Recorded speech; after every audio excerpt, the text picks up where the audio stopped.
तो जय हिंद सभी को। बीएसएफ हेड कांस्टेबल मिनिस्टर ने ये कहें कि सीएपीएफ हेड कांस्टेबल मिनिस्टर की आरटीआई पे आरटीआई का जवाब आ रहा है। बच्चे आरटीआई लगा रहे हैं, उनका जवाब आ रहा है। लास्ट में भी आपने कई आरटीआई देखी होंगी जिसमें कहा गया था कि आपका जो टाइपिंग है उसमें बैक स्पेस का यूज नहीं होगा, जबकि इससे पहले भ्रामक जानकारी चल रही थी और अधिकतर सभी को पता था, क्योंकि बीएसएफ की ये प्रीवियस हिस्ट्री रही है कि वो कभी भी बैक स्पेस का यूज अलाउ बच्चों को करते थे, मतलब उसकी टाइपिंग में बैक स्पेस यूज होती थी। लेकिन आरटीआई लगाई गई, डाटा वहाँ से मिला तो उसमें निकला कि आपकी जो बैक स्पेस है वो बंद कर दिया गया है। एज ए सीआरपीएफ की तरह टाइपिंग लेंगे। तो एक और आरटीआई आई है जिसमें बच्ची ने पूछा है, 2-3 सवाल पूछे हैं कि भाई आपके जो फिजिकल हुए थे वहाँ पर कितने बच्चे पास हुए हैं, फिजिकल में अपीयर कितने बच्चे हुए थे, फेल कितने हुए थे, उसके बारे में जानकारी मांगी थी आपकी कि टाइपिंग कब से हो जाएगी, कौन से सॉफ्टवेयर से हो जाएगी। हमने भी कुछ इससे रिलेटेड आरटीआई लगाई हैं, जवाब अभी नहीं आया है। जैसे ही उसका जवाब आता है मैं आपको कन्फर्म कराने की कोशिश करूँगा। आरटीआई का जवाब आया है, क्या जवाब आया है, कैसे आया है, उसके बारे में बात करेंगे। साथ ही बात करेंगे कि अगर कंप्यूटर और हिंदी या अदर रिलेटेड आपके डाउट्स हैं तो मैं उसके लगातार वीडियो बना रहा हूं। टेलीग्राम पे चले जाइए, वहां पर मैंने वन सोर्स कंप्यूटर के 150 से 200 क्वेश्चन की कई वीडियोस डाल रखी, वहां से आप अपने आप को चेक कर सकते हैं और देख सकते हैं कि आप कितने मतलब अभी आपका क्या स्कोर चल रहा है। तो डायरेक्टली हम बात करते हैं, आपके जो न्यू आरटीआई का रिप्लाई आया है उसमें क्या कुछ है एक बार देख लेते हैं, क्योंकि ये आपको जानना जरूरी है और इसी से आपको पता चल जाएगा कि क्या क्या नए नए अपडेट डेली यहाँ पर देखने को मिलेंगे। ये आपकी जो कहाँ से है, भारत सरकार भर्ती अनुभाग कार्मिक निर्देशालय, ये आपका हो गया आपका सीजीओ कॉम्प्लेक्स लोधी नई दिल्ली की 17 जून का, देखिए लेटेस्ट है, 17 जून का ये आरटीआई का रिप्लाई आया हुआ है। कोई मिस्टर विनीत हैं, उन्हीं की तरफ से रिप्लाई दिया गया है। विषय क्या है, सूचना के अधिकार अधिनियम 2005 के अंतर्गत सूचना के संबंध में कृपया आपके ऑनलाइन आरटीआई आवेदन, ये पंजीकरण संख्या है आपकी, दिनांक 5/6 को इन्होंने लगाया है, के संदर्भ में उपरोक्त संदर्भ में आपको सूचित किया जाता है कि सूचना के अधिकार अधिनियम 2005 के सेक्शन 24 के तहत सीमा सुरक्षा बल को सुरक्षा संगठन होने की वजह से भ्रष्टाचार, मानवाधिकार हनन के मामले को छोड़कर किसी भी प्रकार की सूचना देने से मुक्त किया गया है। अतः आपके द्वारा चाही गई सूचना प्रदान नहीं की जा सकती।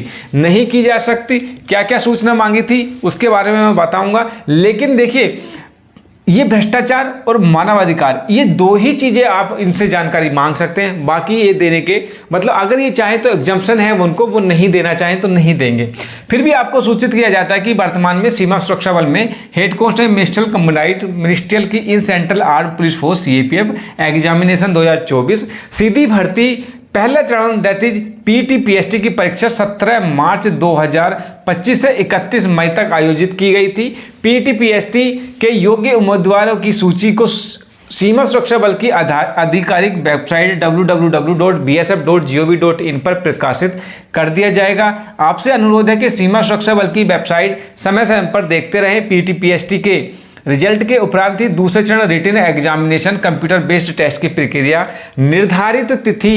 निर्धारित की जाएगी। दूसरे चरण के परिणाम प्रकाशित होने के बाद तीसरे चरण टाइपिंग डीवी मेडिकल एग्जामिनेशन की प्रक्रिया आयोजित की जाएगी। उसके बाद यदि आपको इससे जवाब से संतुष्ट नहीं है तो आप अपर हाई में आप अप्लाई कर सकते हैं। अब यहाँ से क्या क्या चीज़ें निकल कर आ रही है, मैं आपको 2-3 चीज़ें यहाँ से क्लियर कर देता हूँ। एक तो बच्चे ने क्या क्या क्वेश्चन पूछे थे आपको कि भाई टाइपिंग जो है आपकी किस सॉफ्टवेयर पे होगी, किस सॉफ्टवेयर पे होने वाली है। दूसरा क्वेश्चन पूछा था, how many candidate appear in physical,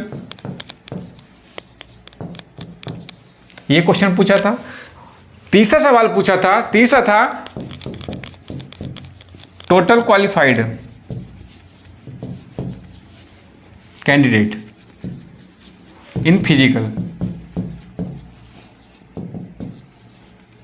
ये 3 सवाल पूछे थे कि टाइपिंग सॉफ्टवेयर कौन सा होने वाला है, क्या ऑनलाइन मिलेगा पेपर या ऑफलाइन मिलेगा। उसके बाद how many candidates appear in physical, और कितने total number of candidate pass हुए थे। तो इन्होंने क्या रिजल्ट दिया है, इन्होंने बोला है कि पहला आपका फर्स्ट स्टेज में जो हुआ था, फर्स्ट स्टेज में आपका पीटी पीएचडी ये कंप्लीट हमने करा लिया है। इसके बाद इसका जो डाटा है हम साइड पे डालेंगे। जैसे ही इसका मतलब आपको पता है कि अब इसका रिजल्ट साइड पर आपको देखने को मिल जाएगा, इसको आप साइड पर देखेंगे। जब ये आप साइड पर देख लेंगे उसके बाद आपका निकलेगा आपका सीबीटी, ये आपकी सेकंड स्टेज होगी। उसके बाद आप थर्ड स्टेज में जाएंगे और उसमें आपका डीवी, मेडिकल और टाइपिंग, ये आपकी टाइपिंग होने वाली है। तो उन्होंने ये निकाल के दिया है कि ये जो रिजल्ट है आपको जल्दी साइट पे डाल दिया जाएगा। इसमें कोई भी ऐसी जानकारी दी ही नहीं है, गोलमोल आप कितनी भी आरटीआई लगाते रहिए वो कुछ जानकारी नहीं देंगे। डाटा कलेक्ट कर लिया है, मैंने पहले भी बताया है कि आपके एग्जाम सेंटर से लेकर गुवाहाटी जो जानकारी इंफॉर्मेशन है नियर बाई सेंटर से वो मांगी गई है। तो तैयारी कर दीजिएगा, जैसा ही कोई आरटीआई आएगी इसमें कुछ ऐसा है ही नहीं कि भाई कुछ बहुत बड़ा होने वाला है, इसमें कुछ नहीं दिया। आपने आरटीआई लगाई, उन्होंने अपना बचाव करते हुए यहां से निकल गए भ्रष्टाचार मानवाधिकार को लेकर। लेकिन हाँ, आपको रिटन एग्जाम की तैयारी जोरों शोरों से करनी पड़ेगी, क्योंकि भाई साहब बहुत कंपटीशन है और लगातार बैक टू बैक एसएससी के भी देख रहे होंगे रिजल्ट आता चले जा रहा है। इसका भी रिजल्ट आ जाएगा, आपको पता भी नहीं चलेगा, भर्ती भी कंप्लीट हो जाएगी, आप देखते रह जाएंगे। तो दिक्कत की बात यह है कि भाई सॉफ्टवेयर पे होगा, जो पता चल रहा है अभी तक ये एग्जाम सॉफ्टवेयर पे होगा, बैक स्पेस है नहीं। कैंडिडेट मान के चलिए 10 भी हैं या 10 लाख हैं, आपसे उससे कोई मतलब नहीं होना चाहिए। और कैंडिडेट कितने फिजिकल में पास हुए आप क्या ही करेंगे। तो अपनी तैयारी लगातार करते रहिएगा। ये अपडेट थी आरटीआई, क्योंकि छोटी से छोटी चीज भी बीएसएफ हेड कांस्टेबल से रिलेटेड आपको आएगी तो बताऊंगा मैं। सारी जानकारी आपको देनी जरूरी है, क्योंकि इसमें अपडेट क्या क्या कैसे कैसे किस किस चरणबद्ध तरीके से आपको बताना जरूरी है। टेलीग्राम का लिंक मैंने वीडियो को डिस्क्रिप्शन में दे रखा है, उसको ज्वाइन कर लीजिएगा। अगले वीडियो में मिलते हैं, तब तक के लिए जय हिंद।